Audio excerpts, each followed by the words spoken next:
Matric pass करने के बाद नरेंद्र जनरल असेंबली कॉलेज में भर्ती हुए और एफए में पढ़ने लगे। इस समय उनकी उम्र 18 वर्ष की थी। उनकी तेज बुद्धि और आकर्षक व्यक्तित्व ने अध्यापकों और छात्रों दोनों का ध्यान आकर्षित किया। थोड़े ही समय में बहुत से विद्यार्थी उनके मित्र बन गए। दरअसल विद्यार्थी उन्हें अपना मित्र बनाने में गर्व महसूस करते थे। प्रियनाथ सिन्हा नाम के एक मित्र सहपाठी ने इन दिनों के अपने स्मरण में लिखा है, नरेंद्र नाथ हेदो तालाब के पास जनरल असेंबली कॉलेज में भर्ती हुआ और एफए वहीं से पास किया। उनके असंख्य गुणों के कारण बहुत से सहपाठी उनमें अत्यंत अनुरक्त रहते थे। वे उनका गाना सुनकर इतना आनंदित हो जाते थे कि छुट्टी पाते ही नरेंद्र के घर उपस्थित हो जाते थे। बैठकर एक बार नरेंद्र की तर्क युक्ति या गाना बजाना आरंभ होते ही समय कैसे निकल जाता वे समझ नहीं पाते थे। नरेंद्र इस समय पिता के घर केवल 2 बार भोजन करने जाते हैं और शेष समय समीप की गली में अपनी नानी के घर में रहकर अध्ययन करते हैं। अध्ययन के लिए ही वो यहाँ रह रहे हैं ऐसी कोई बात नहीं थी। नरेंद्र एकांत में रहना अधिक पसंद करते थे। कमरा बहुत छोटा था। नरेंद्र ने उसका नाम तंग रख दिया था और मित्रों से कहा करते थे, चलो तंग में चलें। अब इस तंग की एक बैठक देखिए। नरेंद्र आज मन लगाकर पढ़ रहे थे। इसी समय किसी मित्र का आगमन हुआ। लगभग 11 बजे होंगे। भोजन करके नरेंद्र पढ़ रहे थे। मित्र ने आकर नरेंद्र से कहा, भाई रात में पढ़ लेना, अभी एक गाना तो सुना दो। उसी समय नरेंद्र ने पुस्तक बंद कर एक ओर सरका दिया और तानपुरे के तार को संभाल कर उन्हें स्वर में बांधकर गाना गाने से पहले उन्होंने अपने मित्र से कहा, अच्छा तो तू तबला उठा। मित्र ने कहा, भाई मैं तो बजाना जानता ही नहीं। स्कूल में मेज का तबला बजा लेता हूँ, तो क्या तुम्हारे साथ तबला भी बजा सकूंगा?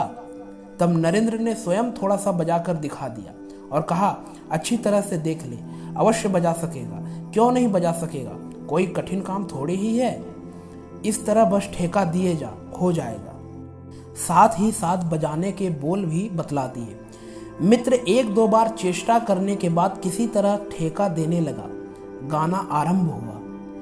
तान लय में उन्मुक्त होकर और दूसरों को उन्मुक्त बनाकर नरेंद्र ने हृदय स्पर्शी स्वर में टपा टप ढप ख्याल, ध्रुपद, बांग्ला, हिंदी और संस्कृत गानों का प्रवाह चलने लगा।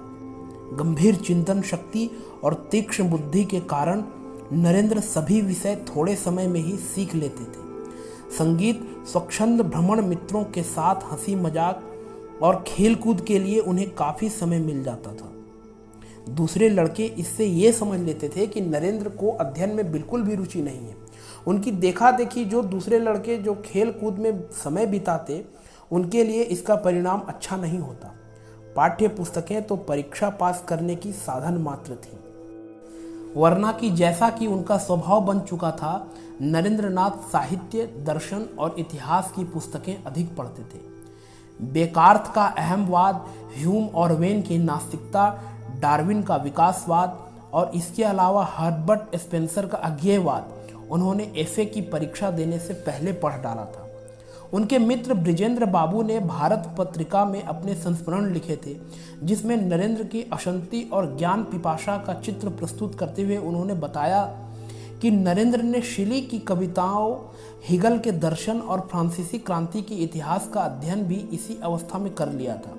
इसके अलावा संस्कृत कविता, उपनिषद और राम मोहन रॉय की पुस्तकें भी बड़े चाव से पढ़ा करते।